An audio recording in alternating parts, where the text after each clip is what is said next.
Hi friends, my name is Hannah and welcome to my channel. Today I wanted to talk about what it's like to live with epidermolysis bullosa. As you can see by my face, my no makeup face, my skin isn't normal.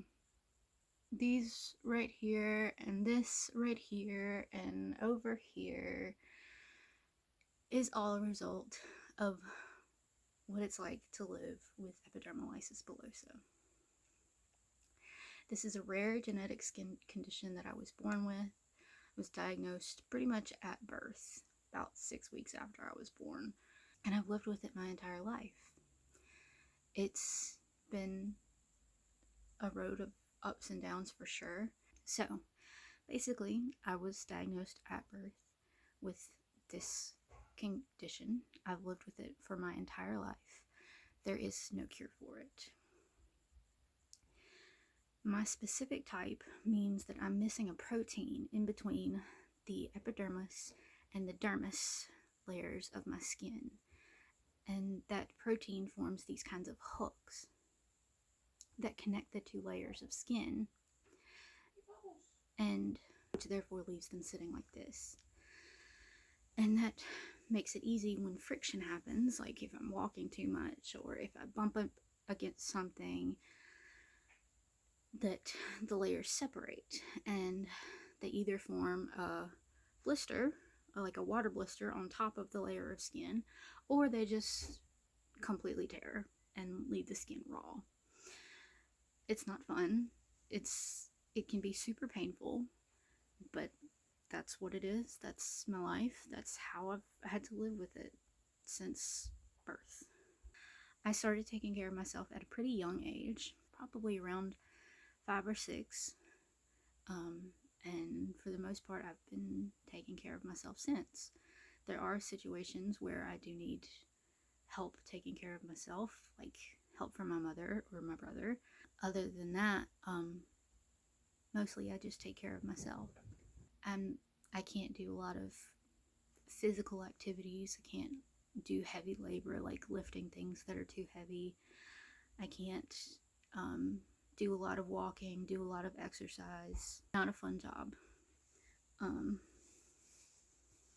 But it's what happens. It's what I have to live with. I think it's time for tea. Saba. Did you bring me a baby? Uh-huh. Hi, my baby.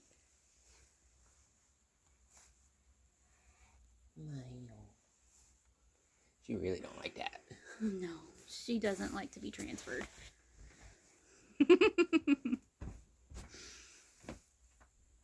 You okay with being in my video? No. Okay. Oh, I mean, whatever. Come here. Hi. This is my cat, Fizzy. She's a sweet baby most of the time, although sometimes she can be wild. And yes, her claws do hurt me. Not as often as they used to, but sometimes. And I'm gonna let her go before she decides to hurt me. So, daily care or wound care routine looks a lot like taking a needle and popping my blisters, or using bandaging equipment like non-stick pads that you can just get over the counter at Walmart, some gauze and some cohesive bandage, and just bandaging it up with some triple antibiotic ointment. It doesn't sound like a lot, but it can be a lot depending on the size of the wound or whether it's infected or generally just anything, how painful it is. I don't guess it's really anything I've ever had to think about too much because I've lived with it forever.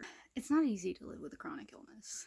It's painful, it's exhausting, it's difficult.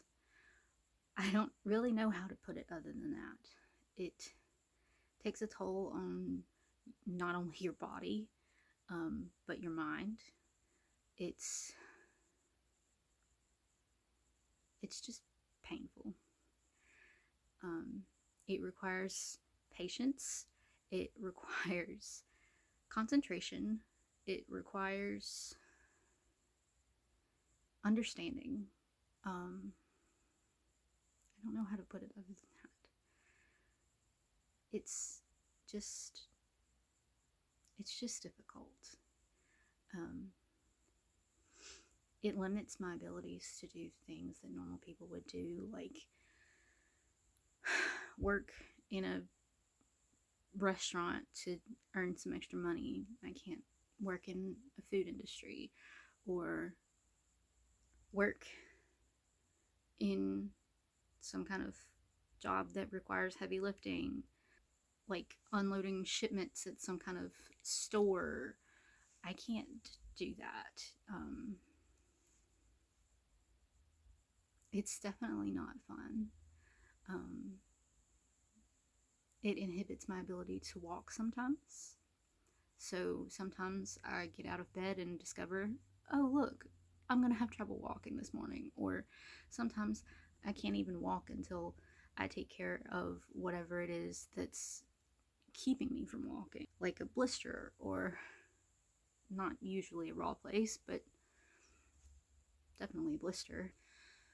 I wish I could tell you that after almost 25 years of life, that I've learned to make it my own, to not let it stop me from doing what I want to do, from not keeping me from doing the things that I want to do. But I haven't. I haven't found a way to not let it stop me, because sometimes it does. Most of the time I'm able to grin and bear it, but there are some times when I can't walk, or I'm just in a lot of pain, and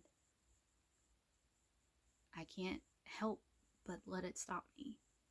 It's a lot to deal with. And if you have any questions for me that I didn't cover in this video, please feel free to leave a comment below, and I will do my best to answer them in a different video, or maybe just reply to your comment. Thanks for watching.